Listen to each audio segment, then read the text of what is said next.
o en cualquiera de los países desde los cuales nos acompañan a través de nuestros servicios satelitales. Cada vez que presentamos un programa así, obviamente, estamos hablando de una entrevista.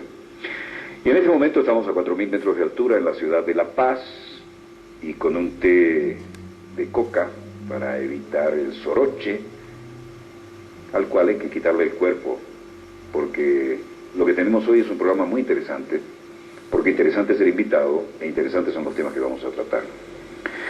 Con esto quiero decirles que le doy la bienvenida al cineasta con mayores galardones en su palmarés de los que yo haya conocido, y no me refiero a otro sino a Jorge Sanginés, quien nos acompaña hoy. Bienvenido, Jorge, a nuestro dossier. Muchísimas gracias, Walter. Me siento muy honrado de estar aquí porque soy un admirador de tu programa, me informo con él permanentemente, estoy atento a lo que le ocurre a nuestra querida, contaminada y única nave espacial. Bueno, parece que sí nos ves. Y hace... el momento me parece oportunísimo para recordar una anécdota que está tan vinculada a tu trayectoria y que casi define un poco tu lucha de un cine comprometido, militante, que queda muy lindo decirlo, pero es diferente cuando uno realmente a veces tiene que jugarse la vida para hacerlo, ¿no? Yo estaba en ese momento recordando cuando ganaste el premio de jóvenes directores, nada menos que en el Festival de Cannes, ¿no? Entonces hubo un festejo generalizado de toda la colonia boliviana en la embajada de la República. No, era en una casa particular, estaba invitado el embajador. Ah, y fíjate, yo tenía otra versión. A ver, danos la tuya. No, la película ganó el premio y los bolivianos residentes en París hicieron una pequeña recepción, una pequeña fiesta, y invitaron al embajador. Era el único que en la embajada, os digo que en la fiesta tenía una cara larga. Todos estaban muy contentos. Un momento de esos el embajador se acerca y me dice, Sanginés me dice, ¿cómo se atreve usted a traer una película como esa que ha traído aquí a Francia? ¿Qué van a pensar los franceses? Que los bolivianos somos indios. Yo no me canso de oír esa anécdota, la he escuchado en tantas versiones, pero además el hecho de que tenemos, gracias a Dios y a la voluntad del pueblo, un presidente indio, y además haciendo historia. ¿Cómo no? Hay otra anécdota también que tiene que ver con eso, con la presencia de un presidente indio en nuestro país. En el año 1980 tuve una entrevista con la televisión alemana, con los canales de la televisión alemana, y entre varias cosas que dije, no creo que pasen más de 20 o 25 años y que Bolivia va a tener un presidente indio. Cuando regresé a Bolivia, un amigo al que yo respeto mucho, me dijo, ¿cómo se te ocurre haber dicho eso? Estás loco.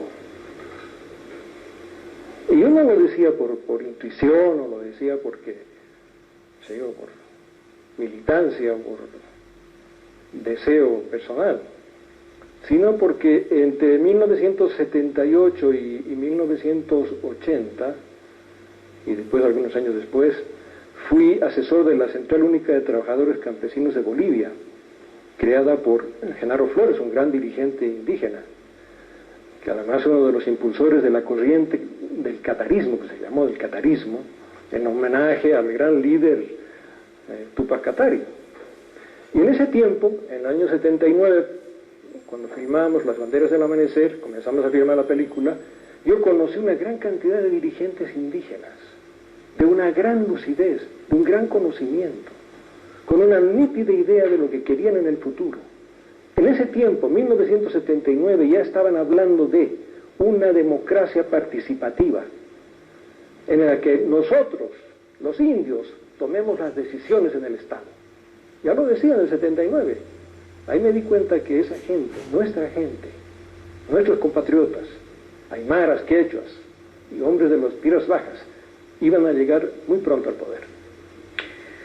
¿Qué película era la de Cannes que te permitió ganar tempranamente el premio al directores jóvenes. Ucamau. Ucamau. Cuéntanos qué era Ucamau. Ucamau quiere decir, es un término aymara que quiere decir así es.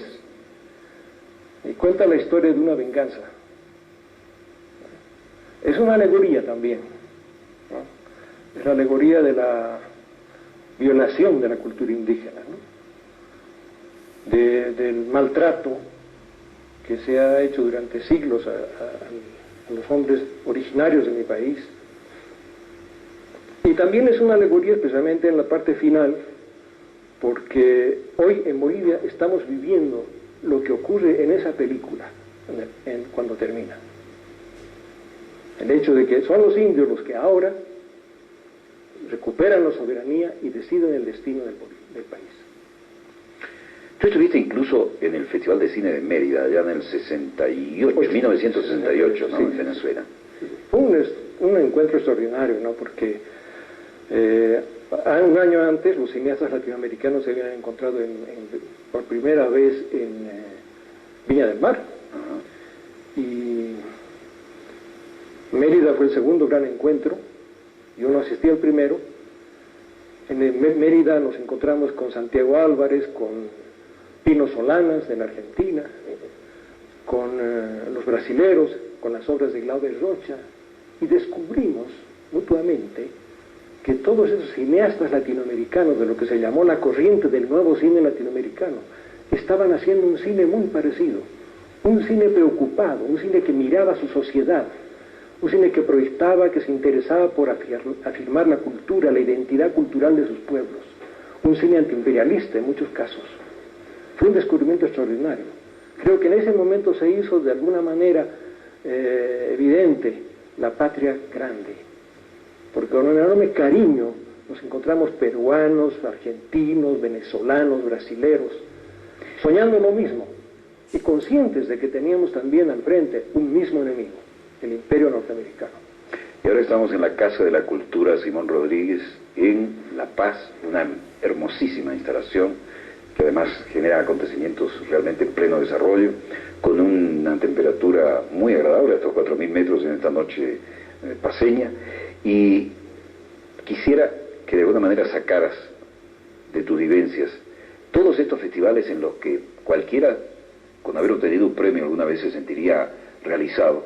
Tú pasaste por todos ellos y en todos obtuviste premios, incluso, si mal no recuerdo, el Times de Londres, que hizo una reseña al finalizar el siglo XX del cine, entre otras, y de los mejores cineastas, y tú apareces entre los 7 más importantes del mundo en el Times de Londres. ¿Cómo es eso? Bueno, yo creo que es una apreciación bastante exagerada, ¿no?, del autor y del Times, porque yo siempre creo que se han dado y han existido inmensos realizadores en el mundo, ¿no?, mucho más prolíficos y más importantes, pero bueno. Sí, pero no me alegrará que George Sadoul fue el más importante de los críticos de cine y ha escrito obras fundamentales y es quien te considera en primerísimo lugar entre la producción no solo hemisférica sino a nivel planetario. No sé si es exacto eso, Walter, pero creo que lo importante de Sadoul es que cuando gana Ucamau la película, él dice que en realidad el primer premio del Festival de Cannes debía haber sido dado a Bolivia y que el complejo de superioridad europeo, cultural, ¿no?, impidió que se hiciera justicia en ese festival. Pero en la opinión de... Todos los festivales tienen ese tipo de cosa sesgada, ¿no? Y cuando alguien tiene la autoridad de que te diga George Sadoul para decirlo, eso per se es un galardón. Pero además no te fuiste con las manos vacías. Estuviste en todos los festivales importantes de Europa. Europa te ha reconocido más que la propia patria grande. ¿Cómo es así? ¿Es una apreciación aventurada la que estoy haciendo? ¿O objetivamente yo veo en tu palmarés los premios que todo el mundo quisiera ganar? Bueno, yo creo que en el momento en que nosotros aparecimos ahí como cineastas con nuestras películas, Europa estaba muy atenta a lo que pasaba en América Latina, ¿no? Son los años de la Revolución Cubana, son los años de la experiencia de Che Guevara, son los años de mayo del 68, Entonces había una enorme atención, los intelectuales europeos miraban con mucho respeto, con mucho interés la actividad, la experiencia latinoamericana. Y creo que eso también ha pesado, ha determinado que la crítica, especialmente la crítica francesa, se interesara y reconociera el valor del cine latinoamericano. ¿Y por qué lo decimos ahora en pretérito? ¿Se volvieron eurocéntricos? Porque no están haciendo gran cosa tampoco, ¿no? Ahí están en el consumismo y en todas las salas que se vuelven cadenas de distribución de las cosas que produce Hollywood, claro, que ya sabemos con qué mensaje,